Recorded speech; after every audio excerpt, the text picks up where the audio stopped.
All right. Well, welcome back, Freight Nation. I hope wherever you are today in our great country that you are being prosperous and you're enjoying the drive and that you're beneficially moving freight for the United States citizen. And I know that at Truckstop, we really appreciate everything you do. And so this podcast is a whole lot of fun. We launched it a while back to just talk about the great stories in freight. And I know you have a lot of things you can do with your time, Freight Nation. So thank you so much for joining in. And we always want to be a benefit to you. We want to be a benefit to you on a lot of levels. We want to be a benefit to you on an understanding of maybe a different part of the marketplace.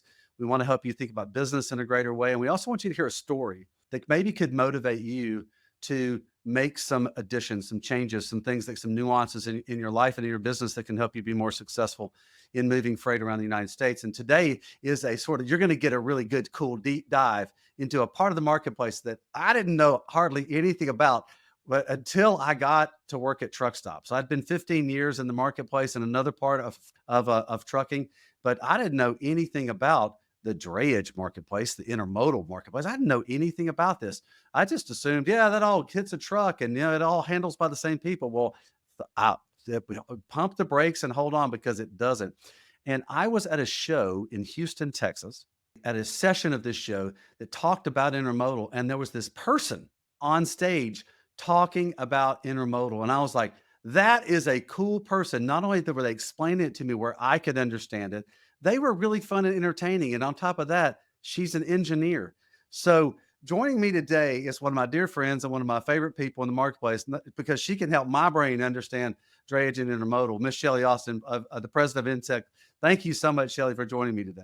Well, thank you, Brent. I'm glad to be here. That's a big introduction, but I'm serious about this Freight Nation. So it's intermodal and drayage part of our marketplace. Obviously, is super valuable, super important part of what we do as far as goods being able to move back and forth. But it is different. It's way different. But I'm super excited that Shelli's going to talk a lot about that. That she has deep knowledge, deep experience over a quarter of a century inside of. I'm not trying to date her or anything. Just so my point about this is that it's always good to get a deep dive into this, and I know you're going to benefit that today. All right, so Shelly, you and I have a long history together. We actually met. I think it was it October? It was either 2014 or 2013 or 2014 that I got to you and I got to meet and become friends. So you've had a long history in this marketplace, which is a wonderful thing. But back when you were Indiana Purdue graduate, engineering, did you say, "I can't wait to get into freight"?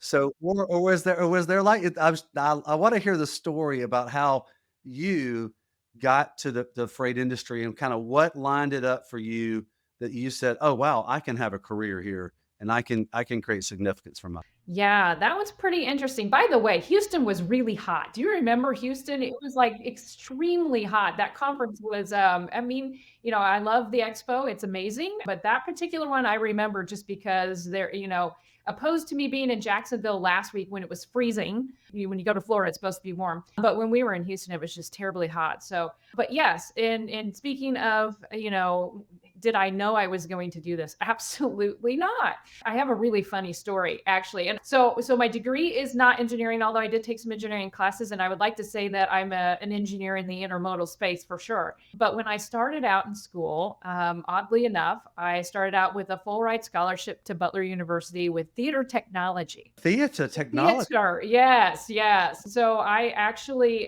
did it, on my own. I trained on how to do pyrotechnics.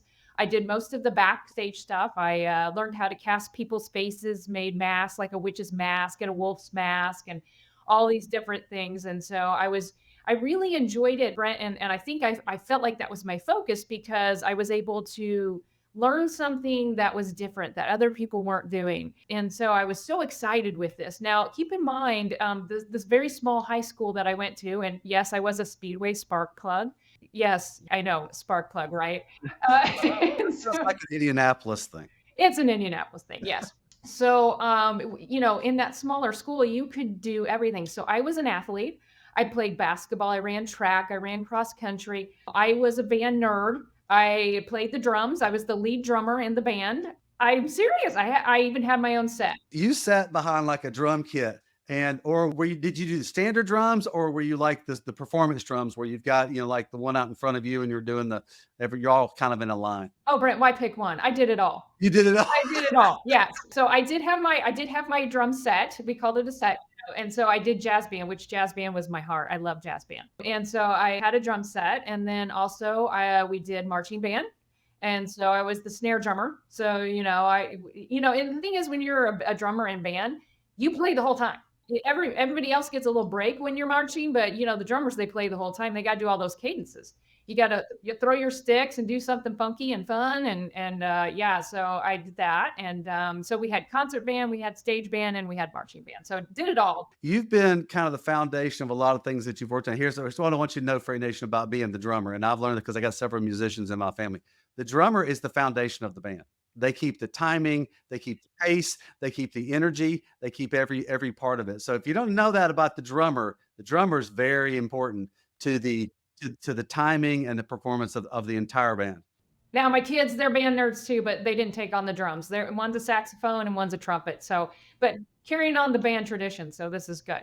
So anyway, back to this story. I mean, you would think with all that I wouldn't have chosen freight, and I didn't. So Theater, pyrotechnics, and freight. Yeah, I mean, they're synonymous. I think so. I'm telling you, yeah, they are. So to do that, to get the scholarship, and I was behind the scenes. They told me I had to perform to get the scholarship. So I did perform, and it was in a musical, and I had all kinds of songs that I had to do. So Oh my gosh, what musical was it? it was Brigadoon. I was Meg Brody in Brigadoon. I love it. When I was a freshman in college, I was in a chorus line. I was Roy in chorus line. I had 2 lines. It was just a CLEP class. I was a football player in college. And so I thought it would be like an easy A. It was more work than football practice. Oh my gosh. It's hard stuff. Yeah, so go to Butler, and I start doing classes for theater. And what I quickly realized was, unless I wanted to live out of a box and not have any money for the first very long part of my career, it probably wasn't what I was looking for. Once you get into that, you feel like, this is great. I taught myself how to do this stuff, but it's a little different than kind of what I think I want to do. So I then decided that I was going to get out of theater, and that's when I chose to get into business. I transferred from Butler over to IU, at the time was IUPUI, Indiana Kelley School of Business. And I got my undergraduate or my bachelor's degree from IUPUI, basically IU though. And I kind of leaned toward the IU side. If you got two schools here in Indiana, you got IU and Purdue, so you got to stay. You got to take a stand. So I got my bachelor's degree there, and then I still didn't know what I wanted to do. I had no clue what I wanted to do. I changed from everything. At one point in time, I wanted to be a teacher. And then I had some really, really crazy, very scary instructor that said, if you're into teaching to get your summers off, you're in the wrong place. And I'm like, oh, was that why I went into teaching? I don't know. So, and then I did some student teaching, and I did it in the grade school. And I just wasn't really into stringing the Fruit Loops. And I just I don't think I had the patience for the youngins. So I decided very quickly to move from that. So again, I hopped all over the place. So you started out on the creative end of your post high school education. Is this sort of trying to figure this out and weaving this? Is this the creative side of you that is like, you're kind of like trying to design it? You know what I mean? Like I have several creatives in my family, and I see that in them, where they're just, the world is every option to them. Oh, absolutely. Yeah. I can't sit still. I mean, you know me, you've known me long enough. Yes, that is true. You do have a tough time sitting. That's a good thing. I do have a tough time sitting still. So, with that, you kind of want to do everything, but until you find that one thing that you think you're decent at. So I just went out into the work world. And I got a job, and it was a temp job. I was so not popular or noticed in this job that my badge didn't even have a picture. Everybody else had a picture. I had a blue box. And that was my first job, right? And it was with a company called Brightpoint. They were the largest cell phone wireless distributor. Lots of fun. And I just started out auditing freight bills. I know everybody says this. It's almost like the parents saying they walked up both ways on the hill or something. I can't remember what that saying is. Terrible at sayings. But That's what I did. I started out auditing paper freight bills, and most of them were LTL freight bills. Oh, terrible. And so that's where I started, and then I just worked my way up in that company. So I was on the shipper side of the business, and I had a just tremendous amount of mentors in the space that really wanted to see me grow in that area. And that's kind of why I chose transportation, because I had all these wonderful people that showed me the different things that you could do in transportation. I got to work with the LTL service. I got to work with the truckload service. We were very large in parcel freight, so the FedEx and UPSs of the world. And so I moved up to the director of transportation at that company. How long did that take you to move up to the director of transportation? Probably about 3 years. Wow. Yeah, as a matter of fact, Who was the first mentor that you went, that person helped me see what I could become? Who was that person? Because you said you had some great mentors. I did have some, and I still am fortunate enough to be associated with a couple of them.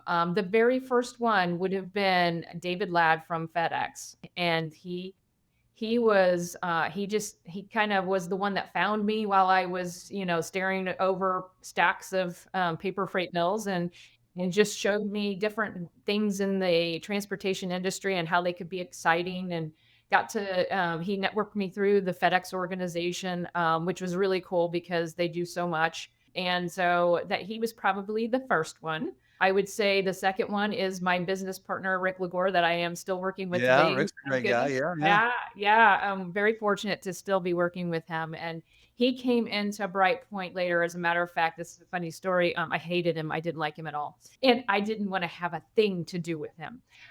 And just, fast forward, we've been business partners for 28 years. So I think we finally figured out how to get along. But he came in. So I had been working at Bright Point for a while, and they had this thing where they unfortunately would lay off groups of people all at once. And so you got very scared of that. And they had this one huge layoff. And so then he came in with the group that replaced the folks that got laid off, and they were from Macmillan Publishing. So, as the culture does in the industry, and because culture is so big, us Brightpoint folks called them Nick Brightpoint folks. So they had a connotation. We didn't want to deal with them. They came in and took the place of people we, loved and adored and worked with, and so on and so forth. So Rick came in, and he was tasked to run the transportation department, do good things, and build it, and so on and so forth. And I had transitioned to resource planning because of all the uproar. And so he had heard that I knew things about transportation. And so he tried to hire me, and I said, absolutely not. And he would tell you, I'm sure if you were talking, he would tell you that I was in my Speedway coach's jacket because he thinks it's so funny that I used to wear Speedway stuff, so with my spark plug. When you say Speedway, tell the Freight Nation watchers what you're talking about. When you say Speedway Coaches Day, what is a Speedway Coaches? That's my high school Speedway spark plugs. Oh, the Speedway. Yeah, I was wearing it proud. Freight Nation, the reason she's referring to Speedway is Indianapolis has a very famous track there called the Indianapolis 500. See my So that's background? what There- so there's that's the reference point. There's some 500 there. Yeah. There you go. That's right. Yeah. So anyway, I'm probably taking too long on this story, but that's how we met. And he literally, once I finally gave in and went to work with Rick, that's kind of where it all started and moving forward. So he moved on and went to another company and started some great things. And I stayed back for a little while. And then I went to another company, spent some time in China, did some warehousing and transportation for a small widget company, and did the overseas. And then he called me a couple of years later and said, hey, do you want to start up a transportation company? Right. Yeah, I was going to ask you what got to that point of you moving out of someone else's structure in their business and saying, nope, I'm ready to take the plunge and do it all myself. That's a big day in your brain. And what year was that? And I think what the Freight Nation watchers and listeners always want to know is what motivated you to do it? And I don't know. I mean, we're early 2000s, somewhere around there. And what occurred was Rick called me and said, do you want to help me start up a transportation company? And I think that what motivated me to do it, Brent, was I had spent the time on the shipper side of the business. And, you deal with things where you're frustrated with the providers and you wish you could make a change and you wish you could make it better. And Rick and I would always talk about that. And so when he called me up, I'm like, well, this is my chance. I can go in and I can make a difference and I can do things better for the people that are working with us than what we get today.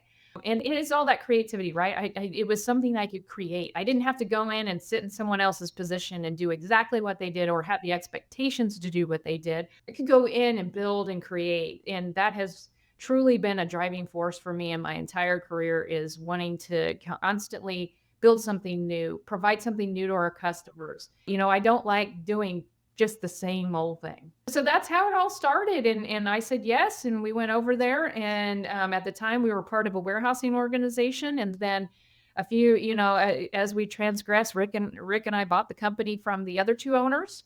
Yeah, okay, there were others involved. There were four owners, and this is where you see us today. Rick and I are still going, we just took the transportation piece, so we focus on the transportation, but the good thing is we have all that background, so that's why we're a strong 3PL because, we can do other things. We have the expertise and other things to help our customers to where we're not just doing one thing for them. Yeah, for sure. All right, so let me back up one little half step here.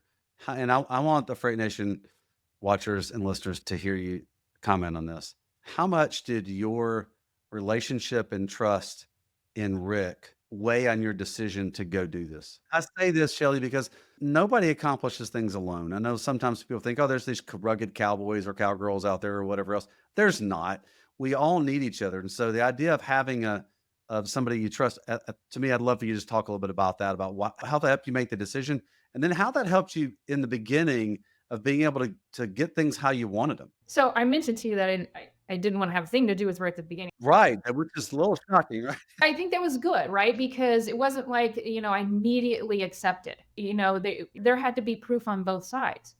So with not just immediately accepting, I had to prove to him that I had the skills and the ability to do what he thought I could do. And then likewise, he needed to prove to me that he was going to be, that strong, reliable resource that I thought he was, but, and trustworthy and have the same ethics. It's really important. But what we realized in what has just been super helpful throughout all the years is we complement each other. We really don't have the same strengths. So key. Yeah, we don't have the same strengths. He is a financial genius. I mean, honestly, a financial genius. I don't know what goes on in that head, and if I did, it would scare me. And so he just is amazing on that. He's amazing on, the structure of business, managing business, and has been the reason that we've continued to grow and thrive. I'm that get her done kind of gal. Like I'm out there. Don't stop me. If there's a solution, I'm gonna find it. I kind of am on that operational sales solutions, business development. That's me. Like I want to create and build and do everything that I possibly can. Yeah, that's fantastic. So you guys launched. Okay, when did you launch InTek, and then when did you buy out the other two partners, and then it just became you and Rick, and then how'd you get the name InTek? Good. All good questions. Okay, so I mentioned early 2000s we started. In 2016 is when we bought out the other two. You were a very young person in 20. You were much younger. Oh, Right? you're so kind. Well, you started in 2000, right? Yeah. Can we do more of these? You can make me feel so much better when you give me compliments like that. No, and then how did we get the name? That's fun. So we started, we did this and we had a very short window of opportunity to buy the company. It amazes me. We were able to pull it all off in 30 days. How we did that, I don't know. I would say it's because of Rick. I'm giving, that's all him. Again, that financial genius. Yeah. So, but we did it. We had to find a space to put all our people in because we were so fortunate that we didn't lose a single customer and we didn't lose a single employee when we did this. And that was really, really fortunate. And so we found a space, and it didn't, I mean, it was one of those things that you see in a cartoon. I used to love to read the funnies in the newspaper, and it was, this wide open space, and we had wires hanging from the ceiling and card tables. And Rick and I had to sit next to each other at this one card table. And I just remember, I mean, we just kept. Wait a minute. Did you say you had the proverbial card table? Were they round or were they No, they were long and rectangular. Okay, yeah, the Yeah. standard folding table that you put out. Oh, Oh, yeah. yeah. You'd be surprised how many businesses start on the old folding table. That's Absolutely, fantastic. yeah. Our conference room, which was not a room, but our conference table, I remember we had like a some kinda old Thanksgiving, thing on it, to cover it up because it was so gross looking. But anyway, this is how we started. And one night, so we had a different name to start with, and it was R Squared Freight and Logistics. Okay. And we did a lot of research before we did it, but unfortunately, we missed something when we were doing the research, and that there was an R2. And so we got a very kind letter letting us know that there was an R2, and so we had to quickly decide we were going to change our name. And so we were sitting and it was late at night, it was dark, and we were in this wire hanging crazy office. Like, what are we going to name the company? We got to do this. We got to get it done. And what are the street that building was on was InTek, and it was InTek Boulevard, but it was INTECH. And we thought, if we name it something like InTech, it's gonna make us look really big, because we've got a street named after us. But we didn't do the same spelling. We decided that we were going to spell it the way we did here, the INTEK, and with the TEK at the end, because we were very tech forward. Like, we are a technology transportation companies. We want to have the most advanced technology to help support our customers. And so hence that's how we came up with it, was the street name. And then also we want to be a tech logistics company. Right, which is the modern logistics company, involves a lot of technology. All right, so you started your own business, and I want you to talk a little bit about starting your own business. What are some of the things that you would not do the same way? And then I want you to talk about how starting a logistics business in drayage and intermodal is different than, say, standard, long haul, full truckload freight. And so talk a little bit about that, because I think that, to me, this is what's fascinating about it, because I've done a lot of investigation into the marketplace, and it's trucks, it's ships, and so it's moving freight, but it has a lot of nuances that are different. So I'd love for you to talk about that. I mean, you educated me on this. So talk a little bit about those two things. Starting your own, what are some of the things that you might do a little differently? And then fundamentally, how's drayage, the application different? Or drayage and intermodal? I know I gotta say both. So Yeah, absolutely. So I'm sure there's things that potentially maybe we would have done a little differently, but I am the big believer in you learn from the bad and the good. So I'm not sure that we would have benefited from doing anything differently, because no matter what we did, we learned from it, and that's how you do better and succeed through that. And I tell my kids this the same time. They're so tired of hearing me, because they'll come home and complain about a bad professor or a bad teacher, and I'm like, you learn just as much from that bad professor and teacher that you do from the ones that you really like. And so that's the way I feel about it in the business world as well. And so I think some of one of the key points that I feel like in our industry, we used to think, or I'm just going to say that's not a pronoun problem, because this is what I thought, but that you could just hire strong people and teach them the business. And I think that actually is possible in different industries, but in our business world, and we'll get into why this is when we talk about the dray and the intermodal. But what we were rising above and trying to make our niche in the marketplace in that business, it's not as easy to just hire good workers and teach them the business. I mean, that I would say is something that we learned, or that I learned later on, was, really, it's really more beneficial to try and find folks within the industry. Now, you could find folks that do a little different pieces of the industry, and train them how to do it. It's just a little bit bigger of a learning curve. But I think that's because you gotta have the love and the passion for this, as you know, Brent. I mean, we're talking planes, trains, and automobiles. There's nothing sexy about that, right? I mean, you gotta have the passion for this. And so, if you find folks that are not in this industry and you try and train it, they don't inherently come with that passion. that's a phenomenal point that Brent Hutto makes all the time to the industry, about the need not the need just to have industry experience, but the first part. You got to really love it. You got to want it. And if you do that, it's hard not to find success. It is, and we are a large industry, but a small one, and we all kind of connect and see each other. I mean, once you get into this, it's really hard to get out of it. Yeah, amen. It's like the mafia a little bit. It is like the mafia, yes. So let's just, that's a good jump, stepping stone into the drayage and the intermodal. We actually started out on when Rick and I started the company, we started out doing regional truckload brokerage.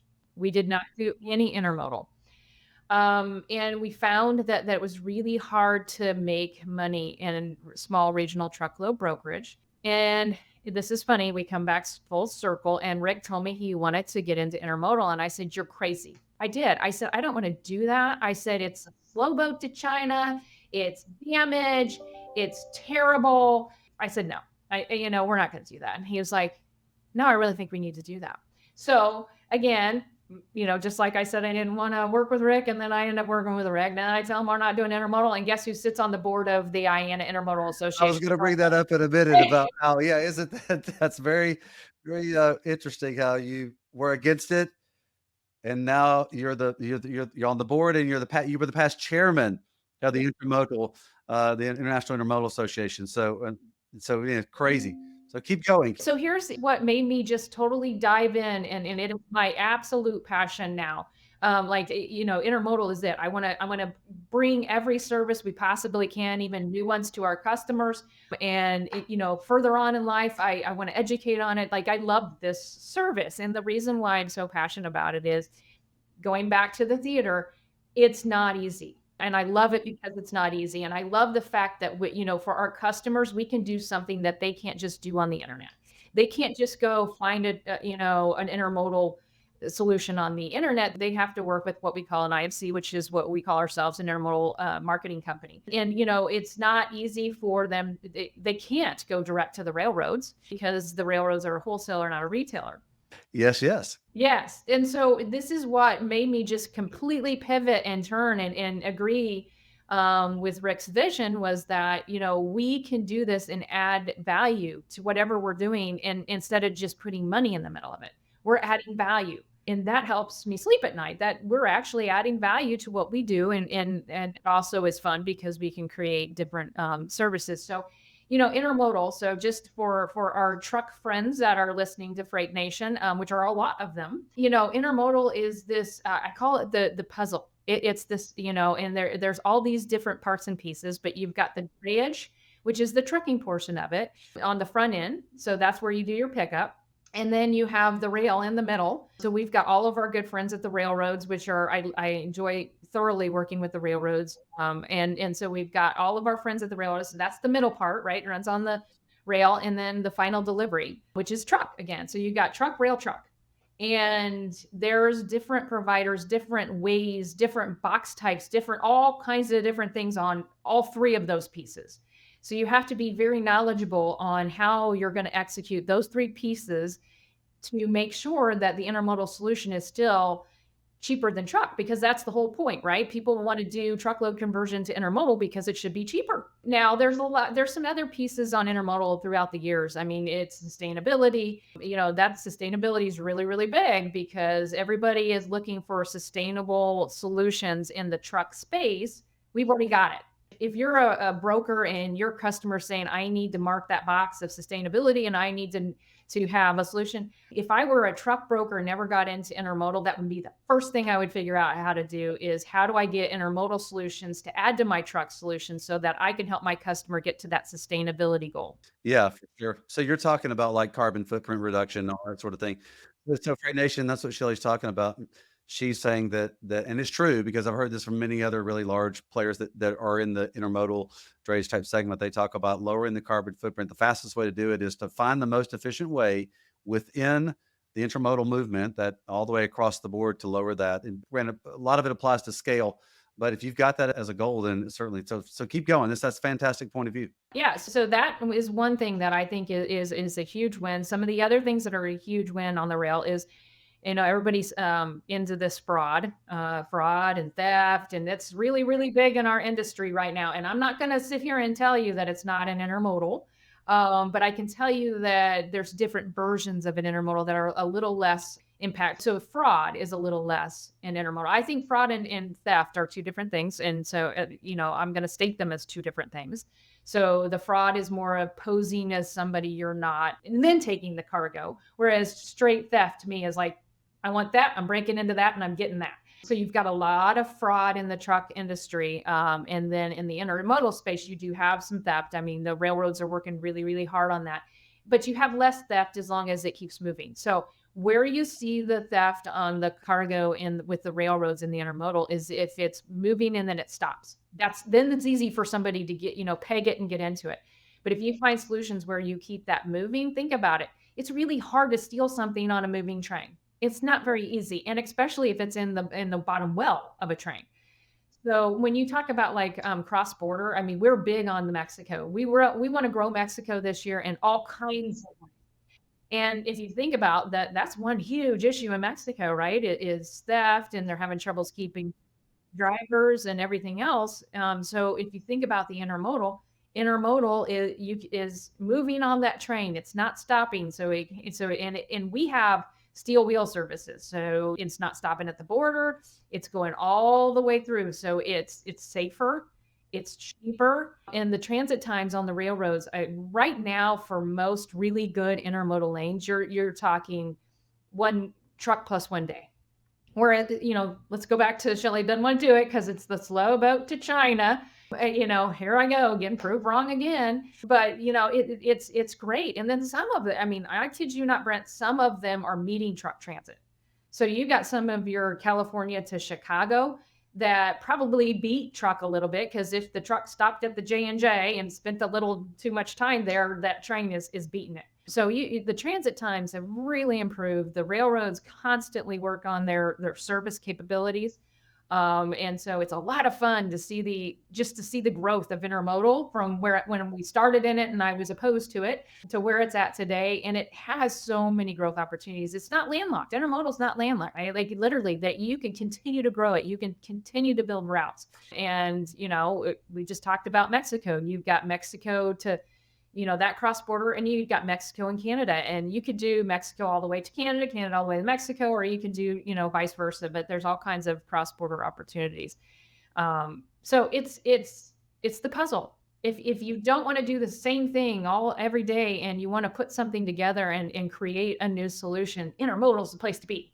Freight Nation, can you see why I enjoyed listening to Shelli this many years ago? She just brings it, and she does it with a smile, and she makes it fun to listen to.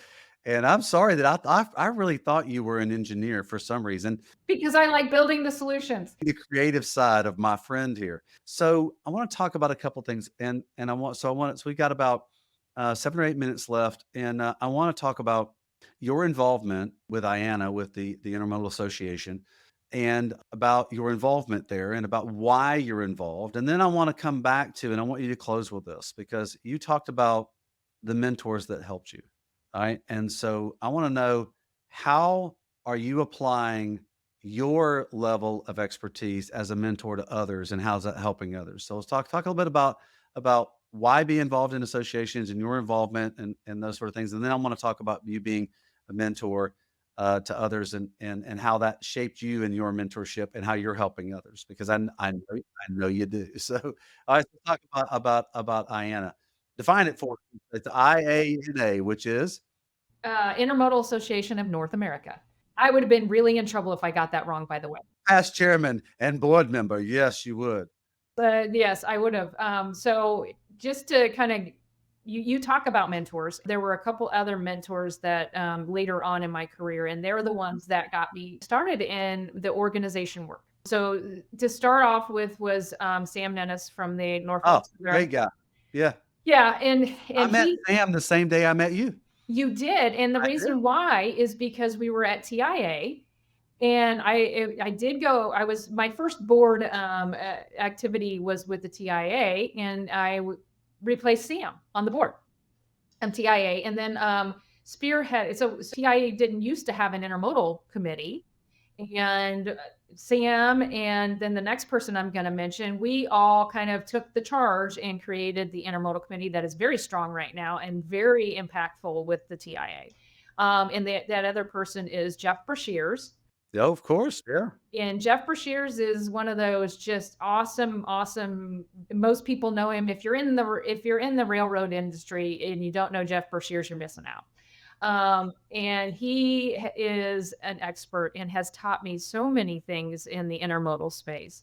And so I'd say, as far as industry networking in my career now, I would attribute to Jeff really putting a whole lot into sponsoring my growth. Furthermore, not just mine, InTek's growth. He is a huge fan of InTek and, really wants to help support us. He's currently with CMA and he runs a domestic repo program. So as we talked about intermodal, most people think it's 53 footers, but they're the small boxes. So the 40s and the 45s that are used for international business, they need to get those back to the coast, to the West Coast and the East Coast. So if you find that sweet spot, where in the Midwest or the East where those boxes are, and you can load those boxes and help the steamship lines get them back to the coast, you are talking great rates, and your customer is going to think you are just the most amazing, smartest person ever. So it's a neat program. So those two guys, Sam and Jeff, they got me started at the TIA, and that's when we started doing our panels and talking, where you met me, and we just carried that on. And then transitioning from the TIA, Jeff was on the IANA board, and he had asked me to. And once I rolled off of the TIA board, he asked me to take his spot on the IANA board. And so that's when I started with IANA, and I will tell you, I have just my passion for intermodal grew substantially from being on that board. The board is small but mighty. I say small; it's just smaller than other boards I've been on. Smaller boards are better. I like them better. Yes, because you can actually have a say, you can make an impact, you can literally do things and have an opportunity to make a change.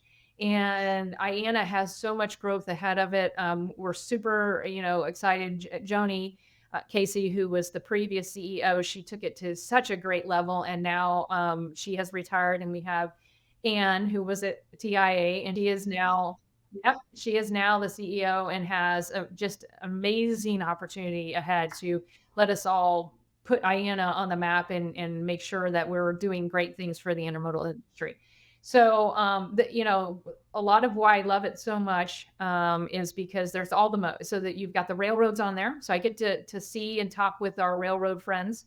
You have the steamship lines and the marine on there. So we get to deal with kind of the port side of intermodal. We haven't talked much about that, but that is a piece of intermodal. And we get to deal with the equipment providers. So your chassis and all those things that I told you about the puzzle, those are all the parts and pieces that make it work.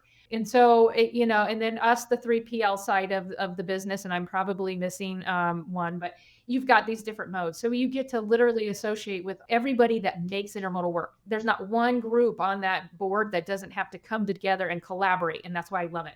Everybody has to collaborate. You don't compete, you collaborate. That's one of the themes of just trucking in general. It's amazing how we're all in the same marketplace, but and you would think we'd all compete, but it's more collaboration than anything. It is, and that's why we love this industry, and that's why we have such a great network. It's all about your network, right? So, with that being said, and to transition into your last question, Yes, the mentor part. yeah. So, one of my favorite things on the IANA board is to chair the scholarship committee. Oh, fun.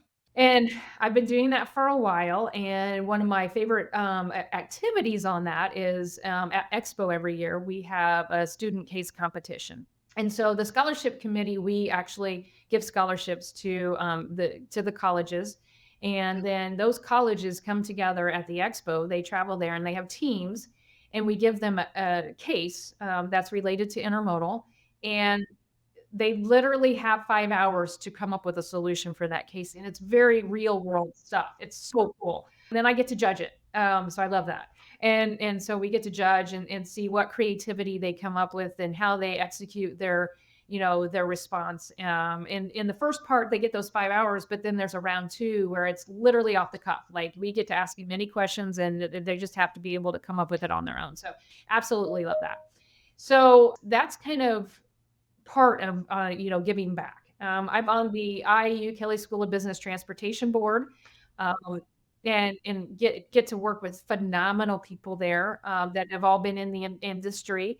And so I enjoy working with the students there. I get to mentor some of the students there and talk to them on a regular basis and help them with kind of where they're going in their career. And what I love, Brent, about talking to students, as a matter of fact, I get to talk to their class on Friday. I get to You really? Okay. Yeah. I do. I get to present and talk to the class on Friday for IU. But what I love about it is like these students are not just doing transportation, right? They're doing accounting and supply chain. They're doing engineering and supply chain. They're doing, and this is what I tell everybody. I'm like, it doesn't matter what your degree is in. There is a job for you in logistics.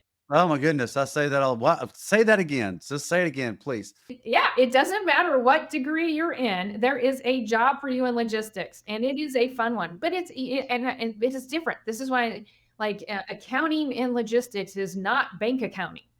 There's tech. There's so many tech positions. There's engineering. Anything you go into in college, there is a place for you in supply chain. Yeah. Amen to that. Amen. All right. So let's close on this. I want to get your point of view. So we went through a very unique time during the pandemic where, everybody was in transportation was making a pretty good living, an excellent living. And then it kind of corrected all the way back down to normal. We've had a couple of years of just kind of the normal ups and downs and bumps and drags in our marketplace. So 2025, I just got back from a conference and there was a lot of talk about 2025 and maybe into 2026. How does Shelli see that? And then we'll close on that. 2025. Well, I don't think we're going to break the records that we all want to break in 2025. But I have this feeling in my gut that it's going to be stronger than the past couple of years. And that's positive. That is a good I think though that everybody has to be, don't accept what you have always done and what your solutions have always been. In 25, the way you're going to grow and the way you're going to succeed is you're going to get and do things for your customers that you probably didn't do before. Because nothing is the same as what it used to be. And every time we turn around, there's some new thing disrupting our market. And so we have to learn to pivot and create new solutions on the fly. The entire year, it's not what we used to think as a traditional transportation cycle. That's no longer. Yeah, fantastic closing words. I'll include as well a quote from Albert Einstein, and this goes along with your creative brain. You can't change a system using the thinking that created it. In other words, you got to keep reinventing things. So Shelli, man, I tell you what, I know the Freight Nation watchers and listeners are now fully in the Brent Hutto camp of being a Shelli Austin fan. So thank you so much for taking the time to talk about your history, about advice. Like the number one thing, just look for people to build your business on, people that know and love and want to be in this industry. And that's really could be for any industry. You got to want to be there to grow things and to always be creative and not let anything kind of stand in your way, no matter what it is, because life has a way of throwing curveballs at you. You got to learn how to hit the curveball as well. But thank you so much for telling your story and just talking about the intermodal and drayage part of the marketplace and helping the Freight Nation watchers and listeners understand it better. Thank you. I appreciate it. It's been fun. Well, you're the best, man. I tell you what, Freight Nation, I'm lucky to be friends with her. And now maybe somewhere down the road, if you get to meet Shelli, you'll be better off because she is a great mentor. She's been a good friend to me and a good mentor to me and things. So Freight Nation, that's a wrap for this time. That's a special episode on the intermodal and drayage part of the market. I hope it was a big benefit to you. And as always, if you're out there in the marketplace, please like us. And we're on Apple and on Spotify and on Link. We're everywhere. We're all over the place. The team does a good job in promoting it. Thank you for letting us bring these great stories to you. And as we always like to close, with Freight Nation, don't forget to work hard, to be kind, and to always stay humble. All right, Freight Nation, we'll catch you the next time. On behalf of the Truckstop team, thanks for listening to this episode of Freight Nation. To find out more about the show, head to truckstop.com/podcast. If you enjoyed this episode, make sure you hit subscribe so you don't miss any future episodes. Until then, keep on trucking and exploring the open roads with Freight Nation, a trucking podcast.